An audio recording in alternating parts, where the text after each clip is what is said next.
Hello friends, welcome back to my channel. என்ன ரசிக்கலாம். நம்ம இன்றைக்கி பார்க்க போகிற ரெசிபி ரொம்பவே சூப்பரான ஈஸியான சீக்கிரமாக செய்யக்கூடிய பிரெட் பீஸா. ரொம்ப ஈஸியாக செஞ்சிடலாங்க. வாங்க எப்படி செய்யலான்னு பார்ப்போம்.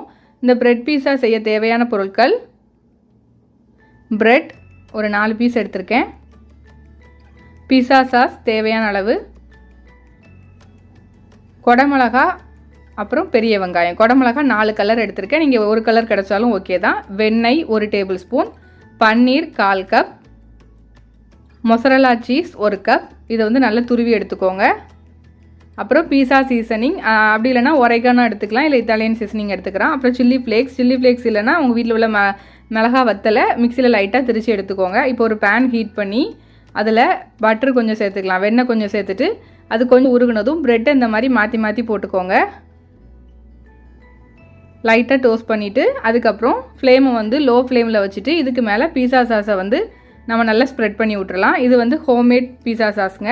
இது நம்மளோட சேனலில் ஆல்ரெடி அப்லோட் பண்ணியிருக்கோம் இந்த ரெசிபியை. உங்களுக்கு தேவைன்னா இந்த டிஸ்கிரிப்ஷன் பாக்ஸில் லிங்க் கொடுக்குறேன், செக் பண்ணிக்கோங்க.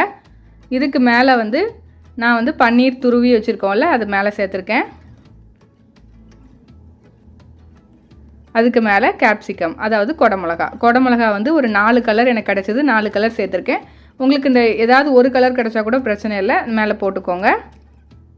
இந்த மாதிரி மேலே எல்லா இடத்துலையும் நல்லா போட்டு விட்டுட்டு இதுக்கு மேலே ஆனியன்ஸ் கட் பண்ணி வச்சிடலாம். நான் நீளமாக கட் பண்ணி வச்சுருக்கேன், நீங்கள் ரவுண்டாக கூட கட் பண்ணி வச்சுக்கலாம்.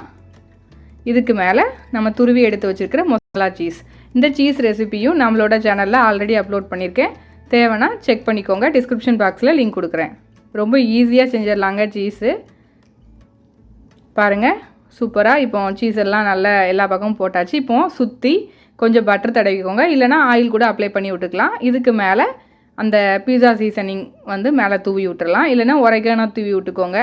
ரெண்டுமே இல்லைனா ஒன்றும் பிரச்சனை இல்லை, மிளகு பொடி கூட லைட்டாக தூவிக்கலாம், சூப்பராக இருக்கும். இதுக்கு மேலே அந்த மிளகா வத்தல் திரிச்சு வச்சுருக்கோம்ல, அதையும் தூவி ஒரு மூடி போட்டு ரொம்ப லோ ஃப்ளேமில் வச்சு குக் பண்ணுங்கள். அப்போ தான் கீழே அடியில் உள்ள லேயர் கருகாமல் நல்லா வரும். பாருங்கள், சூப்பராக ரெடி ஆகிடுச்சு. அவ்வளோதாங்க, ஈஸியான பீஸா வீட்டிலே செஞ்சு கொடுத்துடலாம் உங்கள் வீட்டில் உள்ளவங்க எல்லாத்துக்கும். பாருங்கள், சீஸ்லாம் அழகாக மெல்ட் ஆகி வந்திருக்கு. பாருங்கள், இப்போ இந்த பீஸாவை நான் உங்களுக்கு பிச்சு காமிக்கிறேன். நம்ம வீட்டிலே ரெடி பண்ண மொசரல்லா சீஸுங்க இதில் சேர்த்துருக்கிறது. நல்ல ஸ்ட்ரெச்சபிளாக இழுக்க அழகாக வரும். சூப்பராக இருந்துச்சு, கண்டிப்பாக ட்ரை பண்ணி பாருங்கள். இந்த ரெசிபி உங்களுக்கு பிடிச்சிருந்துச்சுன்னா லைக் பண்ணுங்கள், ஷேர் பண்ணுங்கள், கமெண்ட் பண்ணுங்கள். மறக்காமல் நம்ம என்ன ரசிக்கலாம் சேனலுக்கு சப்ஸ்கிரைப் பண்ணாதவங்க சப்ஸ்கிரைப் பண்ணி பக்கத்தில் உள்ள பெல் ஐக்கானை கிளிக் பண்ணி ஆல்ங்கிற பட்டனை கிளிக் பண்ணிக்கோங்க. அப்போ தான் நம்மளோட ஃபியூச்சர் ரெசிபீஸ்லாம் உங்கள் நோட்டிஃபிகேஷன் லிங்க்கில் வரும். Thank you friends.